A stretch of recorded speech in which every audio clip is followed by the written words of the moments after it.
Wacan oo wanaagsan daawadayaal, waa mar kale iyo barnaamijkeennii Sirta Nolosha. Waxaynuna ku soo qaadan doonaa joogtaynta la joogteeyo Qur'aanka Kariimka ah, gaar ahaan bishani barakaysan ee aynu ku jirno. Qur'aanka Kariimka ahi waxa uu leeyahay fadli aad u fara badan mar kasta oo aad akhrido. Sidoo kale aad ayuu ugu sii fadli badan yahay akhrintiisu marka aad akhrido bishani barakaysan ee aynu ku jirno.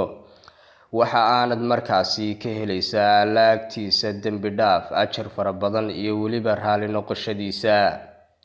Sidoo kale Qur'aanka Kariimka ahi waxa uu ka mid yahay waxyaabaha ugu waaweyn ee Allah lagu xuso, isla markaasina loogu dhowaado, agtiisana aad kaga helayso ajar fara badan.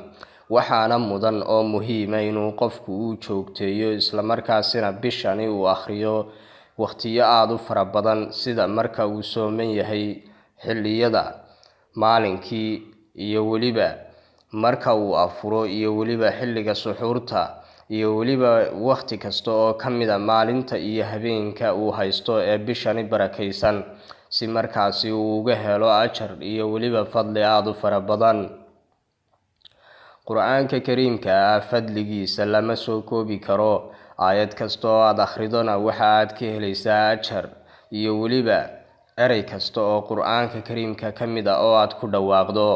Markaasi waxaa muhiima inuu qofka caqliga leh uu ogaado in waqtigan aynu ku jirno oo ah bil barakaysan, Qur'aanka Kariimka ah joogtayntiisa iyo akhrintiisu intuba ay markaasi ay tahay fursad qaaliya oo laga yaabo inaanad helin bilaha kale, maadaama cimrigeenuba uu yahay wax tirsan.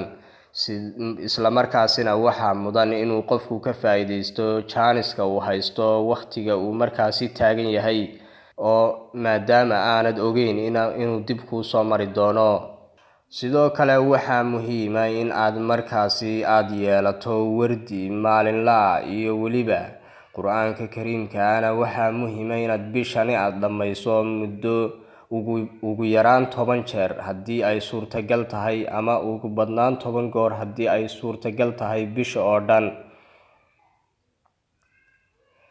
Waxa aynu isku dardaarmaynaa inaynu Qur'aanka Kariimka ah aynu akhrino, isla markaasina aynu wardi ka yeelano, maadaama uu Qur'aanku yahay waxa ugu weyn ee Allah loogu dhowaado subxaanahu wa tacaala. Waa tahay daawadayaal, intaasi ayaynu kusoo gebagabeynaynaa barnaamijkeenan. Fadlan subscribe saar, like iyo share ku qabo, lana wadaag asxaabtaada.